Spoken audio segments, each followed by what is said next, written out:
ქართული ოცნება მეთოდურად უცხადებს საბოტაჟს დასავლურ ევროპულ სტრუქტურებს, ეს ვნახეთ ბევრჯერ და არც ახლა არ გაგვკვირვებია, უბრალოდ ქართული ოცნება ყოველთვის აგებს მახეებს და ამ მახეებით ცდილობს ისრები გადაიტანოს დასავლეთისკენ, რომ თითქოს ისინი არიან წინააღმდეგები.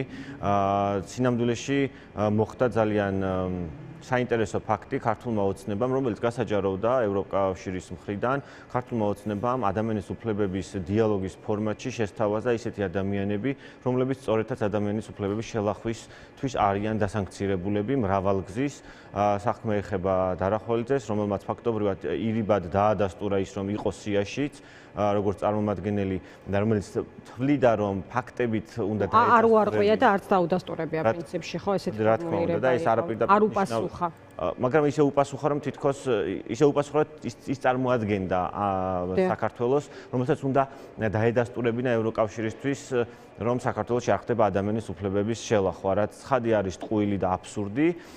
შესაბამისად, ევროკავშირს ჰქონდა თავისი მყისიერი რეაქცია, ანუ დასავლეთი არ თანამშრომლობს ისეთ სახელმწიფოებთან, აი ამ კუთხით, რომლებიც პირდაპირ იტყუებიან და იტყუებიან მრავალგზის. უამრავი ფაქტი არსებობს მოყოლებული გაყალბებული არჩევნებიდან დღემდე 1 წლის მანძილზე ადამიანის უფლებების დარღვევით რამდენი შემთხვევა განახორციელა ქართულმა ოცნებამ და მათმა მოკავშირეებმა, სასამართლომ, მოსამართლეებმა და ყავს დიდი პირადა ადამიანების, რომლებიც არიან დასანქცირებულები სწორედ იმიტომ, რომ ისინი ადამიანის უფლებებს ლახავენ. შესაბამისად, ქართული ოცნების ეს ხრიკი მახე, რომელიც დააგო, მათ ორი ამოცანა ჰქონდათ. ერთი, რომ დასავლეთ ევროკავშირს თავად ეთქვა უარი და მეორე, თუ ამაზე არ იტყოდა უარს, ჩასულიყვნენ იქ და იქიდან პროპაგანდისტული ფოტოები გაევრცელებინათ, რომ ნახე დასანქცირებული ადამიანი არის, მაგრამ მაინც არის ევროკავშირი. ანუ ამ საკითხებზე საუბარი ახლა ქართული ოცნებისთვის თავის ტკივილია, თუ აი სრულიად უადგილოვან ზედმეტ, იმიტომ რომ გადაწყვეტილებაც მათ ხელშია, კანონიც მათ ხელშია, აღსრულებაც მათ ხელშია, სხვათა შორის ძალიან საინტერესოა რა შეეხებოდა ეს კითხვები, იმიტომ რომ დღეს განმარტა სწორედ შინაგან საქმეთა მინისტრის მოადგილემ, რომ ქართულ მხარეს რომ მიეწოდა საკითხების ჩამონათვალი და შემდეგ განისაზღვრა ეს დელეგაცია იმის მიხედვით, ვისაც შეეძლო რომ ამ დასახელებულ კითხვებზე პასუხი გაეცა. რეპრესიების კანონები რატომ აამოქმედა ქართულმა ოცნებამ? დეკემბრიდან თუ ნოემბრიდან მოყოლებული, როდესაც ყოველდღიურად ზალადობდნენ საზოგადოების წევრებზე, რომლებიც ქუჩაში აპროტესტებდნენ ევროკავშირის გზის საბოტაჟს, ნაცემი ადამიანების შემთხვევაში არიან თუ არა დასჯილები, იდენტიფიცირებული ის ადამიანები, ვინც ეს აღასრულა, ეგრეთ წოდებული ტიტუშკები. აქედან მოყოლებული უამრავი შემთხვევა, რომელიც გამოძიებულიც არ არის და პირიქით ამ მოძალადე რეჟიმის გამართლება ხდება სასამართლოს. და ამავე შემთხვევაში საგარეოს განცხადებაში არის ხაზგასმული გიორგი ნახავდით თქვენც, რომ არგუმენტირებული პოზიციები ქონდა აქვს თურმე თბილის ამ ყველა საკითხზე. უბრალოდ ბრიუსელმა არ მოусმინა მათ, როდესაც სავარაუდოდ გაიგო დელეგაციის შემადგენლობის შესახებ. საქმეც ეს არის, რომ არგუმენტირებული პოზიციები მათ არ აქვთ, მათ რომ არგუმენტირებული პოზიციები ქონოდათ, დარახოლიძეს არ ჩასვავდნენ იმ სიაში.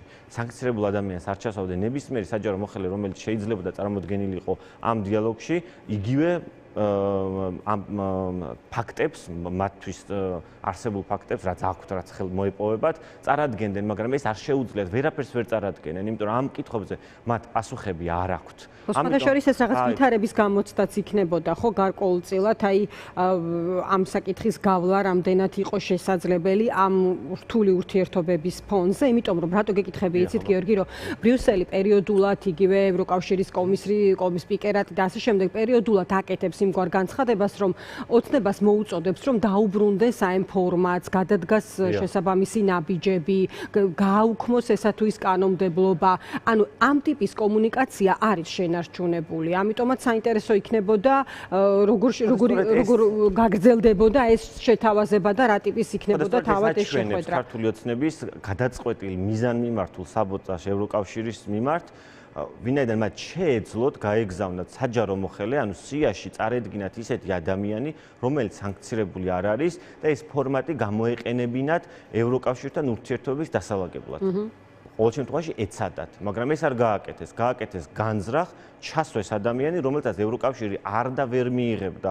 იმიტომ რომ დასანქცირებული ადამიანი არ არისო ევროკავშირისგან უშუალოდ სანქცირებული საქართველოს არც ერთი მოქალაქე ამბობდა დღეს ასევე ევროკავშირის შინაგან საქმეთა მინისტრის ევროკავშირის სტრუქტურის სანქცია არ აქვს, მაგრამ ევროკავშირის წევრი სახელმწიფოების სანქციები აქვს, ბრიტანეთის სანქციები ამ ადამიანს და წარმოადგენს იმ შავ ზოლში მოხვდა, იმიტომ რომ სანქციები, რომელიც ბრიტანეთმა დაუწეს, სანქციები, რომლებიც ბალტიის ქვეყნებმა, ჩეხეთმა დაუწესეს, ის სანქციები შენგენის ზონაზეც მუშაობს. ანუ ის არ არის მარტო იმ ქვეყნებში ვერ ჩახვალ სანქცია. ეს არის სერიოზული პრობლემა მათთვის, ქართული ოცნებისთვის. ამიტომ არის, რომ ყოველთვის ვამბობთ, რომ ეს სანქციები მართლა მუშაობს და მათ იზოლაციას ახდენს. არ აქვს მნიშვნელობა ეს ფინანსური იქნება თუ ვიზების, ანუ პასპორტების ჩამორთმევა, ან უვიზო რეჟიმის გაუქმება, ან ქვეყანაში შესვლის აკრძალვა. ეს არის წითელი ზონაში მოხვედრა იმ შავ სიებში და ასეთ შავ სიაში მოხვდა დარახვით, რომელიც სიაში იყო. გიორგი, ახლა გადავიდეთ სხვა საკითხზე, რადგან ცოტა ისეთი შეზღუდული ფორმატი გვაქვს სასაუბროთ. მინდა რომ არჩევნების თემაზეც მოვასწრო აუცილებლად, იმიტომ რომ დღეს ითქვა ესეთი რაღაც, რომ აი მიუხედავად იმისა, რომ ოცნება ამბობს, რომ არანაირი არჩევნები არ იქნება და ჩვენ ნახეთ ხო კობახიძის განმარტება ამ საკითხზე, 3 წლის მერე იქნებაო. ისეთი ნაბიჯები იდგმება, რომელიც აი ანალიტიკოსების გარკვეულ ნაწილს, პოლიტიკური სპექტრის ნაწილსაც უტოვებს განცდას, რომ ოცნება ეს შემთხვევა ისევ, როდესაც ოცნება ერთს ამბობს და მეორეს აკეთებს, ხო? აი ამ კუთხით რა შეგიძლია რომ თქვათ, ნუ თუ არ გაუქმდებით, არ ვიცი რამდენად მივა ეს პროცესი ბოლომდე, აი როგორ უყურებთ ამ შემდგომ პროცესს, იმიტომ რომ დღეს ვკითხულობდი ერთ-ერთ თქვენი გუნდის წარმომადგენლის ინტერვიუს, რომელიც ამბობდა, რომ სამართლიანი პირობების გარეშე არჩევნებში მონაწილეობა გამორიცხულია.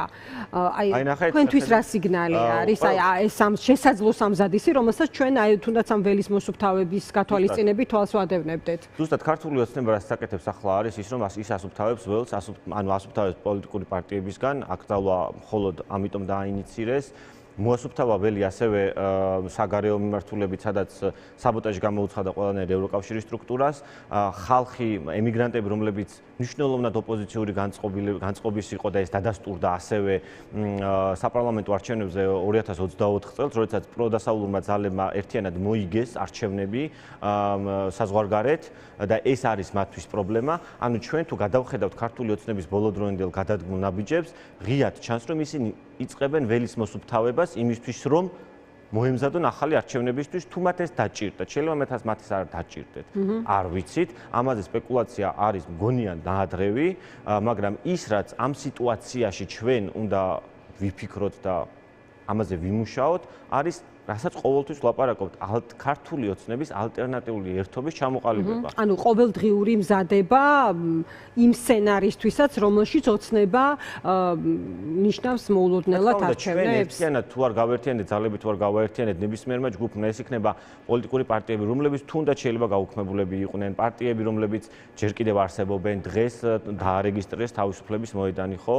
ამდენი წლების შემდეგ. ანუ ახლად შექმნილი პარტიები, სამოქალაქო სექტორი, სამთავრობო სექტორი, აქტივისტები, ხალბატონი სალომე ზურაბი, ანუ ეს არის დიდი წინააღმდეგობა და ამ დიდ წინააღმდეგობას უნდა ჰქონდეს საერთო კოორდინაცია. ოღონდ ეს კოორდინაცია არ უნდა დაემსგავსოს იმ შემთხვევაში თუ ქართული ოცნება დანიშნავს ახალ არჩევნებს, იყოს თავისი პირობებით, ანუ ის პირობები, რომლებიც ქართული ოცნება ახლა ქმნის, სრულად ეწინააღმდეგება კონსტიტუციასაც, ადამიანის უფლებებსაც და ეწინააღმდეგება ამ ქვეყნის ევროპულ მომავალსაც. ანუ არ არსებობს ქართული ოცნება ქმნის ავტოკრატიულ ველს, სადაც გეუბნება, რომ ან ჩემი პირობებით მიიღებ მონაწილეობას, ან გაგაუქმებ.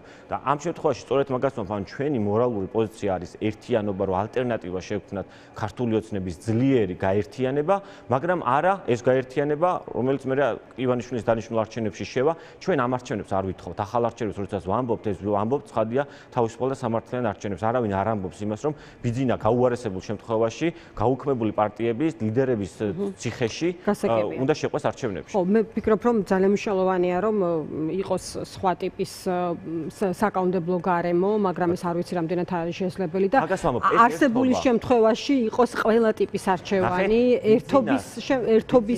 ერთობაც, ასევე ახალი პოლიტიკური პოლიტიკური ძალებიც და ისეთი ჯგუფები, რომელიც ყველა მეტი ერთხელ ვიტყვი, რაც თავარია პროდასავლელი ამომრჩევლის გემოვნებას დააკმაყოფილებს. ერთობის სამკუთხედი ქმნის ისეთ დიდ ძალას, რომ ივანიშვილი ვეღარ გაბედავს დანიშნოს ისეთი არჩევნები, რომელიც მხოლოდ მას აწყობს, ისეთივე უსამართლო. ჩვენი ძალა არის სწორედ აი ამ გაერთიანებაში, ჩვენ ივანიშვილს, როგორც ჩვენი ერთობით, ასევე დასავლეთის ზეწოლით ვაიძულოს თუ ჩანიშნოს ახალ არჩევნებს, ჩაინიშნოს ახალი პირობებით.